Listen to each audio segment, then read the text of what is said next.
আসসালামু আলাইকুম ভাই ব্রাদার, কি অবস্থা সবার? Welcome to SR Rafi vlogs. হঠাৎ আমার হাতে আজকে কেপিআর কেন? এটা হচ্ছে আমার এক বড় ভাইয়ের লিফান কেপিআর। ওনার বাইকটার অবস্থা মোটামুটি অনেক খারাপ। তো গত কিছুদিন আগে তো আমি আমার বাইকটা মাস্টার সার্ভিস করাইছি মিরপুর 10 থেকে। অ্যান্ড গতকালকে উনি আমার বাইকের পিছনে পিলিয়ন হিসাবে উঠছিল।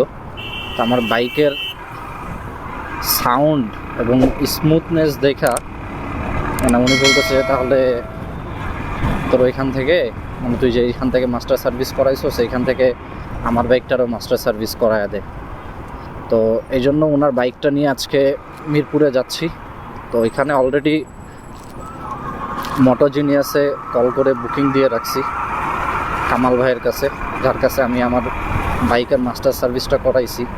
অ্যান্ড এই বাইকটার প্রবলেম হচ্ছে ভাইব্রেশন অনেক বেশি, অ্যান্ড সেকেন্ড অফ অল হচ্ছে এটার ক্লাসে অনেক প্রবলেম।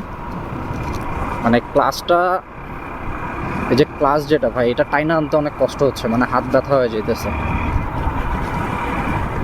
আর থার্ড হচ্ছে ক্লাস ধরলে একটা সাউন্ড আসতেছে আলাদা, এটা সম্ভবত ক্লাসের কেবলেই প্রবলেম।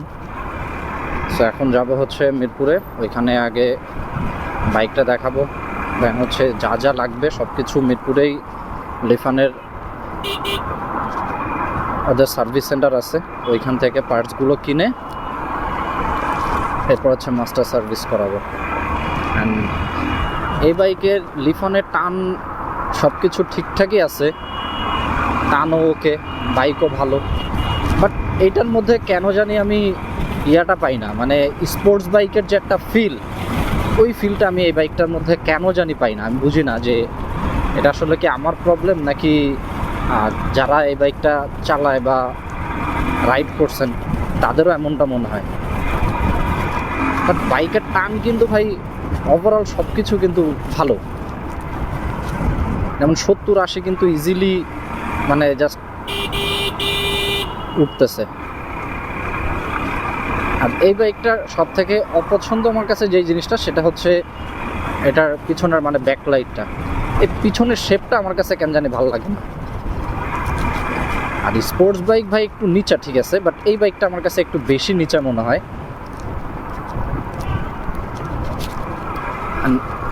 লিফানের ইঞ্জিন কোয়ালিটিও ভালো।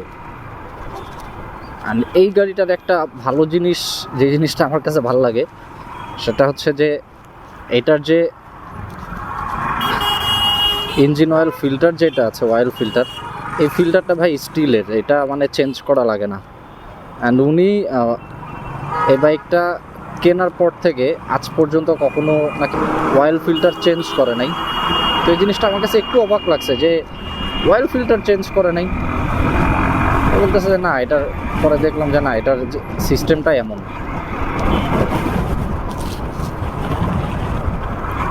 ভাই ক্লাস ধরে রাখতে আমার খুব কষ্ট হয়ে যাচ্ছে। অ্যান্ড মিরপুরবাসী ভাই, এখন তো মিরপুরবাসীর জন্য অনেক সুবিধা হয়ে গেছে, অনেক ভালো রোড হয়ে গেছে, এদিকে মেট্রো রেল হয়ে গেছে, ফ্লাইওভার হয়ে গেছে।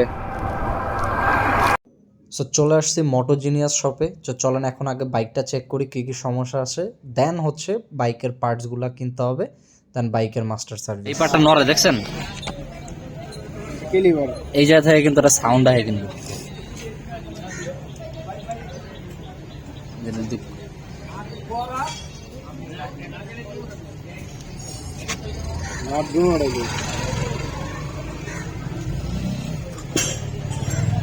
আচ্ছা, এইটার প্রবলেম এখন মানে প্রথম প্রবলেম বের হয়েছে হচ্ছে এটার যে ফ্রন্টের ব্রেক ক্যালিপার আছে যেটা, এটার প্যাচ মার খাইছে।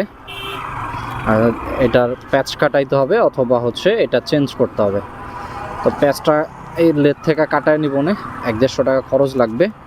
অ্যান্ড বাকি যে জিনিসগুলো লাগবে সেটা হচ্ছে এটার ফ্রন্টের ব্রেক প্লেটটা লাগবে, মানে ডিস্কটা লাগবে, ফ্রন্ট ডিস্ক, এবং হচ্ছে আপনার ক্লাস কেবল, পিক আপ কেবল, এই তিনটা জিনিস আপাতত লাগতেছে, যেটা হচ্ছে এখানে মানে লোকাল দোকানগুলোতে পাওয়া যায় না। তো ওদের সার্ভিস সেন্টারে গেছিলাম, পাই নাই। এখন আবার যাচ্ছি হচ্ছে মিরপুর 60 ফিটের বড় মসজিদের সার্ভিস সেন্টারে, ওইখানে গিয়ে দেখি পাওয়া যায় কিনা।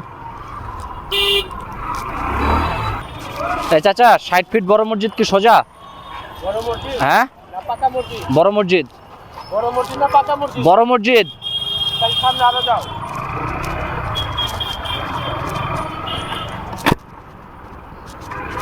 চাচারে জিগায় বড় মসজিদ, চাচায় কয় পাকা মসজিদ, আবার জিগায় বড় মসজিদ, আবার কয় পাকা মসজিদ। Royal Enfield, the legendary bike ever, one day ইনশাল্লাহ। এই যে রয়্যাল এনফিল্ডের শোরুম, আই কবে যে কিনবো।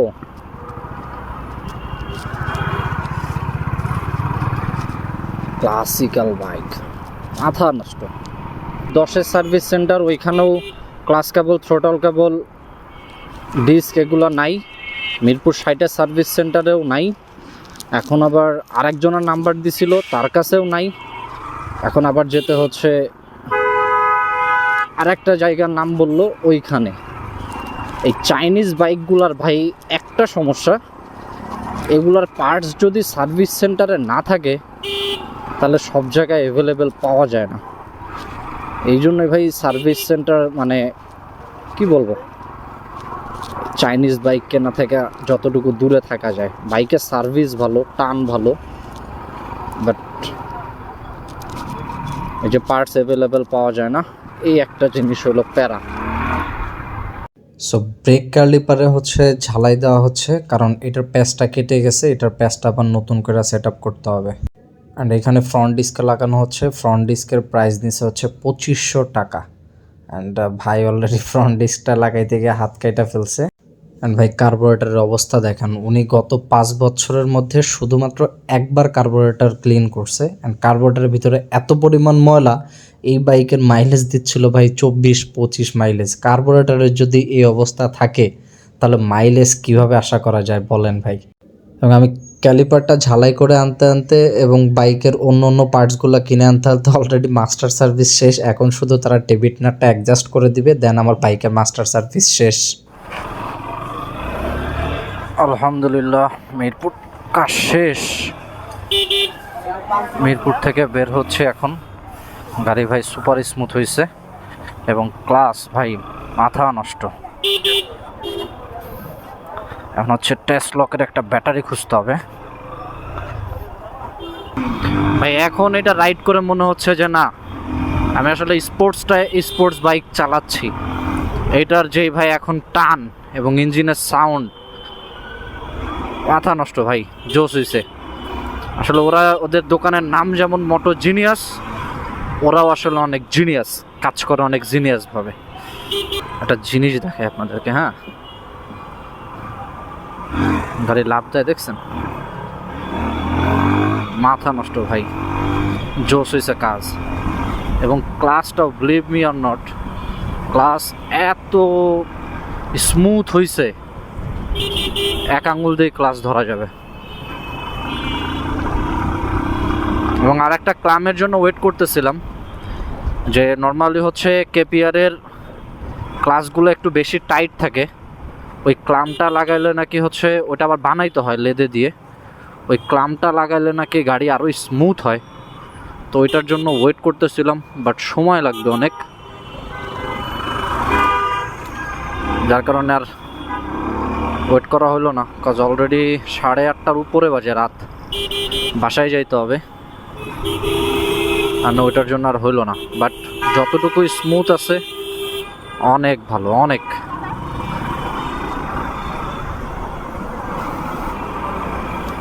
এবং এইটাতে ভাই টোটাল খরচ গেছে হচ্ছে 7,000 টাকা,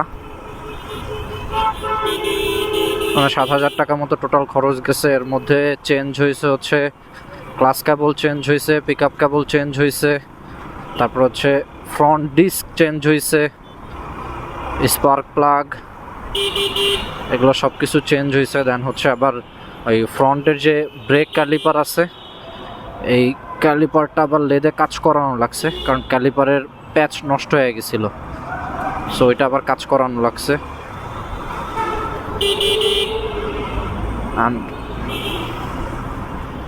গাড়ির সাউন্ডটা আগে একটু ভাইব্রেশনটা বেশি দিত, সাউন্ডটা অনেক বেশি ছিল, কারণ কার্বোরেটরে অনেক ময়লা জমা ছিল।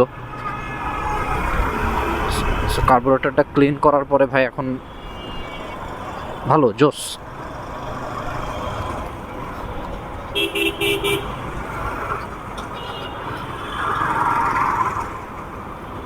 এখন যাইতে হবে যমুনা ফিউচার পার্কে, এখানে বড় ভাই ওয়েট করতেছে।